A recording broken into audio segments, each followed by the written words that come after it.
11시 김광일 쇼 오늘의 톱뉴스 먼저 보여드리겠습니다. 보여주십시오. 이준석 부산 찍고 순천. 이거 뭐 여수도 갔다지요. 부산에 갔다가 순천에 갔다가 여수에 갔다가 음식 맛있는 데만 돌아다니는 것 같아요. 지금 뭐 제주도 갔다고요? 오늘 뭐 이런 얘기도 들리던데 정치 미수가 하고 어린애 싸움 이런 얘기를 한 분이 있더군요. 석타는 윤석열 골든 타임만 허비 이렇게 돼 있습니다.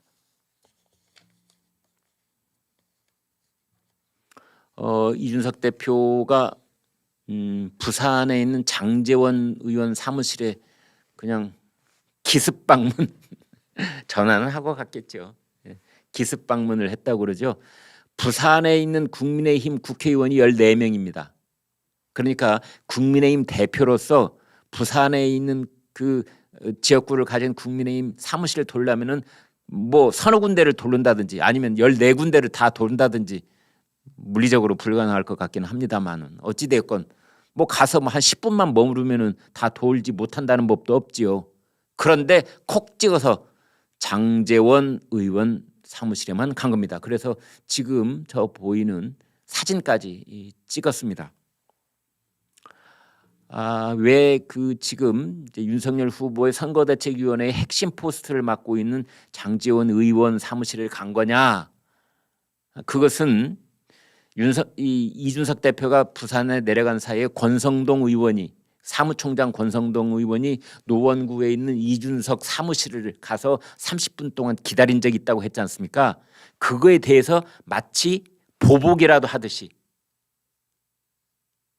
장제원 의원의 부산 사무실을 기습적으로 방문한 거 아니냐, 뭐 이런 얘기도 있습니다. 이성권 부산시 정무특보와 저녁밥을 먹었다고 하고요. 저녁밥 먹고 나서는 정의화 전 국회의장을 만나서 또 차를 마셨다고 합니다. 정의화 전 국회의장 부산 지역구입니다. 그 다음에 이제 전남 순천에서 모습이 포착이 됐다고 하고 그쪽 당협위원장인 천하람 변호사를 이제 만났다고도 합니다. 그 다음에는 이제 뭐 아침에 제주도 갔다는 얘기도 또 들리고 하는데 제 생각은 이렇습니다. 뭐 이준석 대표가 섭섭한 것도 있고 자신이 패싱당한 것도 있고 뭐 어제부터 계속 말씀을 드렸기 때문에 그것이 무엇인지는 다 여러분도 아실 겁니다. 윤석열 후보가 자신이 없는 상황에서 이제 국민의힘 당사에 와서 입당을 한 것, 이제 이 기습 입당 그러죠. 그때부터 시작이 됐다. 이제 그런 얘기도 있고, 그 다음에 뭐 인사 이런 문제에서 패싱을 당하고, 그 다음에 윤석열 후보가 충청 지역을 유세 현장을 도는데 자신한테 알리지도 않았고, 그 다음에 사무총장 인선을 하는데 이제 거기에 대해서도 뭐 자신의 의견을 들어주지 않았고, 그 다음에 가장 큰 것은 이제 이준석 대표가 김종인 전 비대위원장을 영입하자 이 얘기를 뭐 거의 아바타라도 되는 듯이 줄기차게 해왔는데 그것이 결국 성사되지 못했고, 뭐 이런 등등이 이제 쌓이고 쌓여서 그렇다면 여기까지입니다. 그렇다면 여기까지입니다. 뭐 10글자 11글자인가요? 남겨놓고 떠나버린 거죠. 그래서 저희 방송에서도 잠적이다 뭐 이런 얘기를 썼습니다만 참 이준석 대표 글쎄요, 박근혜 대통령한테 이제 발탁을 받아서 10년 동안 정치판에서 굴러온 사람인데 그러다가 지난 6월에 이제 일대 돌풍을 이준석 돌풍이라고 그랬죠. 그래서 정말 대한민국 정치판을 완전히 이준석 대표 이전과 이후로 나눌 만큼 엄청난 그 반향을 일으키면서 이제 대한민국 제1야당 정통 보수 국민의힘 당의 30대 당 대표가 됐던 겁니다. 그런데 그 이후에 이준석 대표는 자신이 당대표라는 그 막중한 어떤 책임감, 당대표라고 하는 것이 갖는 그 엄청난 그 말 그대로 당의 대표성, 이거를 전혀 인식을 못하고 있는 것 같아요. 누누이 말씀드리지만 아직도 자신이 그냥 뭐 이 종편 방송의 시사 토론에 나가는 패널 중에 한 사람, 이렇게 생각하고 있는 것 같아요. 하루에도 뭐 두세 곳씩 라디오 방송, 부르는 곳은 하나도 사용하지 않고 다 나가더군요. 그래서 아니, 이 사람이 자신이 그냥 일개 당원이라고 생각하고 있는 건 아닌지, 어떻게 당대표가 잠적을 합니까? 쉽게 말해서 우리가 흔히 이런 얘기를 하거든요. 당대표가 있는 곳이 당사다. 그러니까 당대표가, 이준석 당대표가 부산에 가 있으면 그것은 국민의힘 당사가 임시적으로 부산에 가 있는 것이다. 이준석이 순천 여수에 가 있으면 민주당 당사가, 지도부가 순천 여수에 간 것이나 똑같은 것이다. 왜 여러분 영화 옛날에 보신 기억 날 겁니다. 에어포스 원, 미국 대통령이 타는 공군 비행기를 말하지요. 그런데 거기 이 테러범들이 타가지고 대통령이 이제 다른 비행기로 올라탑니다. 옆에 공중에서 이렇게 끈을 이용해가지고 그 전문 용어로 어떻게 하는지 모르지만 옆 비행기로 올라탑니다. 그 옆 비행기로 올라타면서 그때 나오는 멘트가 있습니다. From now on, this is Air Force One. 지금부터 이 비행기가 공군 1호기다. 공군 1호기라고 옆에다 써가지고 그게 공군 1호기가 아니고요. 대통령이 타면 어떤 비행기가 됐든 그때부터 그것이 에어포스 1이다, 이런 거죠. 똑같습니다. 이준석 대표가 어디에 있든 그 이준석 대표가 있는 현재 그곳이 국민의힘 당 지도부가 되는 것이죠. 당사가 되는 거고. 이준석 머릿속에는 이것이 1도 없는 것 같아요. 그러니 잠적을 하죠. 그러니 휴대폰을 꺼놓지요. 참 기가 막힙니다. 이제 입이 아파서 이런 얘기 더 하기도 싫습니다.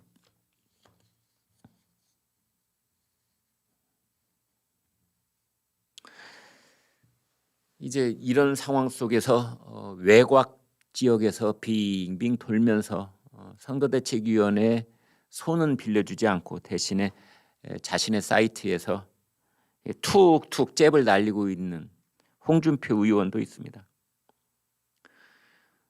이준석 대표는 윤석열 후보를 정치 미숙아라고 보고 있고,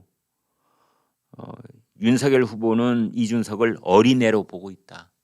그래서 충돌을 하는 거다. 그랬고,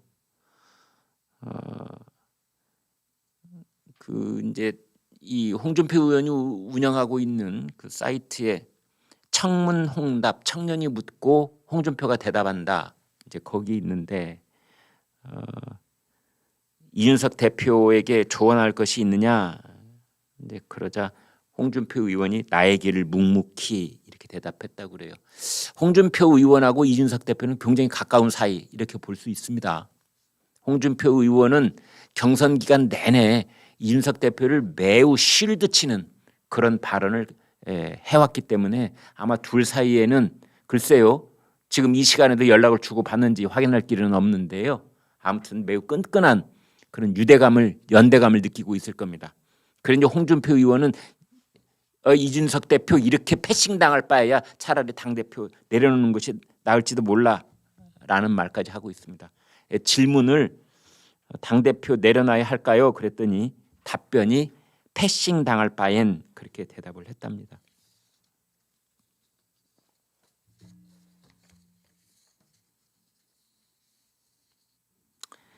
그래서 한국일보가 오늘 이제 기획 기사를 썼습니다. 그래서 사실은 지난 11월 5일 국민의힘 전당대회에서 윤석열 대통령 후보를 선출한 이후에 이제 한 달이 흘렀지 않습니까? 오늘이 12월 2일이니까 이제 사흘만 지나면 한 달이 꽉 차는데요. 그래서 12월 6일 날 다음 월요일이지요. 이제 윤석열 국민의힘 대선 후보 선거대책위원회가 공식 출범을 합니다. 그래서 이 한 달 동안이 윤석열의 시간, 윤석열의 골든타임. 초반전에는 뭐 컨벤션 효과가 말할 수 없이 높았었지요. 그런데 한 달을 지내놓고 보니 허송세월 이 골든타임을 그냥 흘려버린 겁니다. 뭘로? 선대위 구성 문제를 놓고 잡음이 일었죠. 충돌이 있었죠. 온갖 구설이 있었죠. 국민들 눈살을 찌푸리게 하는, 감동을 주기는커녕 골든타임, 우리가 흔히 프라임타임, 뭐 피크타임 이런 말 씁니다. 프라임타임이 뭡니까? 방송 용어지요. 시청률이 가장 높은 시간대, 프라임타임이라고 합니다. 윤석열의 프라임타임은 지난 11월 한 달이었습니다. 국민들이 윤석열 얼굴을 가장 많이 바라봐주는 시간대, 그 프라임타임을 흘려버리는 겁니다.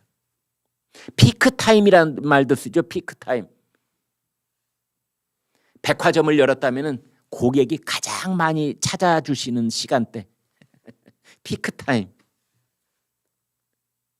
유권자가 고객이시고 유권자가 시청자라면 윤석열 후보에게 국민의힘 선거대책위원회는 11월 한 달이 골든타임이요, 프라임타임이요, 피크타임이었던 겁니다. 그런데 뭔만 보여줬다?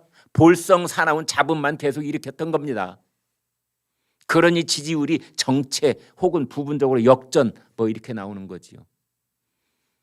오늘 조선일보하고 TV조선 10주년 맞이해가지고 내놓은 여론조사 보니까 아직도 두 사람의 격차가 6%포인트로 윤석열 후보가 앞서 있는, 지금 보시는 빨간 기둥이 윤석열 35.6, 이재명 29.3, 두 사람 격차는 6.3%포인트 이렇게 나 있는데요. 이에 앞서서 채널A가 조사한 바에 따르면 채널A도 10주년이니까요. 저기에서는 이재명이 앞서는 걸로, 이재명이 얼마를 앞섰나요? 0.9%포인트 앞서는 곳으로 그렇게 나와 있습니다. 갈등으로 허비한 지난 한 달이다. 그 귀중한 시간을 윤석열 후보가 여기저기 돌아다니면서 지역도 돌고 뭐 중요한 장소도 찾아가고 현충원도 찾아가고 뭐 최첨단 공장지대도 찾아가고 다 찾아가, 연구소도 찾아가고 그러는데 그것은 저 아래 요만큼 나오고 신문기사로 치면은 선거대책위원회를 놓고 뭐 김종인과 이준석과 싸움이 어떤 이런 얘기면 이만큼 나오는 겁니다. 지난 한 달 동안 윤석열 후보가 개인적으로 발바닥이 부르트도록 돌아다닌 것은 다 뭐 기억도 안 나고 이준석과 싸우고 김종인과 싸운 것만, 밀당한 것만 다 기억에 남으니 이 믿지는 장사를 해도 유만부수지. 이거 선거대책위원회 맞습니까? 도대체가 이제 그런 생각이 드는 겁니다. 여러분, 대통령 후보에게 가장 중요한 게 뭔 줄 아십니까? 친인척 관리, 선거대책위원회 구성. 그것도 중요하지요. 그것보다 더더욱 중요한 것은 대통령 후보에게 제1호 선거 공약입니다. 초등학교 반장 선거를 해도 제가 반장이 된다면 앞으로 이러이러한 일을 하도록 하겠습니다. 매일같이 크림빵을 하나씩 먹을 수 있도록 하겠습니다. 예를 들면 자기가 선거에 당선이 되면 무엇을 하겠다고 얘기하는 것, 이게 선거 공약입니다. 아이들 회장 반장 뽑는 선거에서부터 대통령을 뽑는 선거까지 똑같습니다. 이재명 후보는 기본 시리즈 다 우리 기억나지 않습니까? 최근에는 뭐 부분적으로 다시 주워 담고 있기는 합디다마는 윤석열 후보의 제1호 공약이 뭡니까, 여러분? 기억나십니까? 기억나세요? 없습니다. 없으니까 기억이 안 나죠. 윤석열 후보가 부분적으로 약속한 건 꽤 됩니다. 내가 되면 뭘 하겠다, 뭘 하겠다, 뭘 하겠다. 청년들을 위해서 뭐 청년 보조관을 모든 정부 부처에 하나씩 만들겠다. 뭐 예를 들면 말이죠. 그런데 윤석열 후보의 제1호 공약은 아직 없습니다. 글쎄요, 오늘 내일 사이에 나올런지요. 여러분 이미 뉴스 다 들으셨겠는데 곽상도 전 국민의힘 의원 얘기 잠깐 하겠습니다. 어제 이제 구속영장 실질 심사가 있었는데요. 그 구속영장 기각됐습니다. 서울중앙지법 서보민 영장 전담 부장판사는 어젯밤 11시 20분쯤 범죄 성립 여부에 대한 다툼의 여지가 있어서 피의자의 방어권 보장이 필요한 것으로 보이는 반면에 구속의 사유 및 필요성과 상당성에 대한 소명이 부족합니다. 그러면서 구속영장을 기각을 했습니다. 제가 여기서 콕 집어서 이제 드릴 말씀이 하나 있습니다. 이제 지금의 공수처, 지금의 서울중앙지검의 검찰을 보면은요, 정말 이해를 할 수가 없습니다. 보기에 제가 그냥 얼굴이 뜨거울 정도입니다. 그런 검찰이 있는 나라에서 그런 시스템과 더불어 살아가고 있다는 것이 얼굴이 뜨거울 정도입니다. 판사는 판결문으로 얘기하고 검사는 공소장으로 얘기를 하는 겁니다. 검사가 왜 수사를 해요? 검사가 왜 사건을 인지를 하지요? 재판에 넘겨질 때 판사한테 이 사람은 이런 죄를 지었습니다 라고 내미는 최종적인 공문서, 이게 공소장인 겁니다. 검사는 공소장으로 말을 하고 판사는 판결문으로 말을 하고 땡! 더 이상은 없고 그 이하도 없고 이겁니다. 근데 지금 공수처나 뭐 이 검찰 공소장을 보면은 여러분 기가 막힙니다. 가령 제가 돈을 받았다고 해보겠습니다. 김광일이 돈을 받았다. 그래서 이놈 나쁜 놈이니까 처벌해 주시오. 이게 공소장 아닙니까? 돈을 받았으면 언제, 어디서, 누구에게, 얼마를, 이게 있어야 되는 거 아닙니까? 기본 중에 기본. 근데 우리 검찰 공소장에는 이거 없어요. 성명불상의 A씨로부터 공소장이 그렇게 되어 있습니다. 여러분, 제가 지금 과장하는 게 아닙니다. 하나은행에 있는 성명불상의 임원으로부터. 하나은행이 서울중앙지검 명예훼손 혐의로 나는 고발해야 된다고 봅니다. 안 그렇습니까, 전 대표님? 하나은행에 멀쩡하게 자기 일을 성실하게 하고 있는 하나은행 임직원들을 전체적으로 도매금으로 다 얼굴에서 똥칠하는 겁니다. 이거는 하나은행이 집단으로 이건 소송 걸어야 돼요. 서울중앙지검에 대해서. 이름은 알 수는 없지만 있는 것으로 추정되는 하나은행의 임원에게 어떠한 영향력을 행사했다. 공소장이 이겁니다. 중앙일보에 있는 제 동료가 오늘 이런 글을 썼더군요. 언제 어디서가 빠져버린 민망한 영장쇼. 검찰이 됐든 공수처가 됐든 우리도 일하고 있거든요. 이재명 후보님 저희들 좀 봐주세요. 우리도 지금 열심히 일하고 있습니다. 이거 하려고 하는 영장쇼. 영장쇼를 이제 정해진 기한 내에 하기는 해야 되겠고, 그런데 뭐 근거는 없으니까 성명불상의 누구로부터 또는 성명불상인 누구에게 알 수 없는 날짜에 알 수 없는 장소와 방법으로 영향력을 행사했다라는 식의 영장을 청구하게 되는 겁니다. 당연히 판사가 이거는 소명이 부족하다라는 판결을 내릴 수밖에 없는 거죠. 그래서 영장 기각. 더욱 놀라운 것은요, 영장 기각돼도 부끄러운 줄도 몰라요. 검사가 가장 치욕적으로 여기는 것 중에 하나가 구속영장이 기각되는 겁니다. 한 달이 됐든 두 달이 됐든 몇 달간에 걸친 자기 수사관들을 총주의해서 해왔던 그 수사가 말짱 꽝이라는 것을 입증해내는 것 중에 하나가 구속영장 기각입니다. 물론 그보다 큰 전제는 있지요. 수사도 불구속 상태에서 해야 되고 그다음에 재판도 불구속 상태에서 받아야 되는 게 맞습니다. 저는 지금 우리가 처한 특수한 환경 속에서 이 상황을 말씀드리는 것일 뿐입니다. 제가 뭐 구속 찬성론자다 그런 건 아닙니다, 여러분. 당연히 불구속 상태에서 흉악범, 현장범이냐 아닌 상황, 아닌 단박에야 불구속으로 이제 재판 받는 게 맞지요. 그런데 그렇다면 서울중앙지검이 아예 처음부터 구속영장을 신청을 하지 말든지 그냥 기소를 하든지 불구속 기소하면 되잖아요. 구속영장을 신청을 하는 겁니다. 왜? 곽상도 이렇게 수갑 차고 검찰 앞에 이렇게 나오는 사진 찍어야 되니까 그 쇼 해야 되거든요. 그럼 구속영장 쳐야 되는 거거든요. 구속영장 심사 받는 동안 구치소에서 기다려야 되니까. 구속영장 발부 그럼 바로 거기서 이제 잡혀가는 거 아닙니까? 고속열차 타고 그거 사진 찍게 해가지고 그 쇼 해야 되거든요. 민망한 일입니다.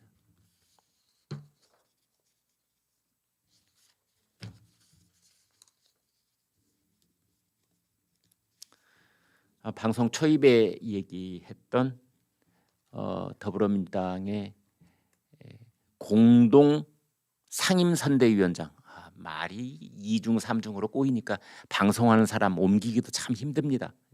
공동선대위원장이 따로 있고요. 공동선대상임 참 총괄선대위원장, 상임선대위원장, 선대위원장이 2명이 되니까 이제 공동상임선대위원장 그 밑에 공동선대위원장 따로 있고 아무튼 이 조동현 씨, 조동현과 그 이수정 교수를 최백은 교수 큰일 했습니다. 건국대 최백은 경제학과 교수님 참 큰일 하셨습니다.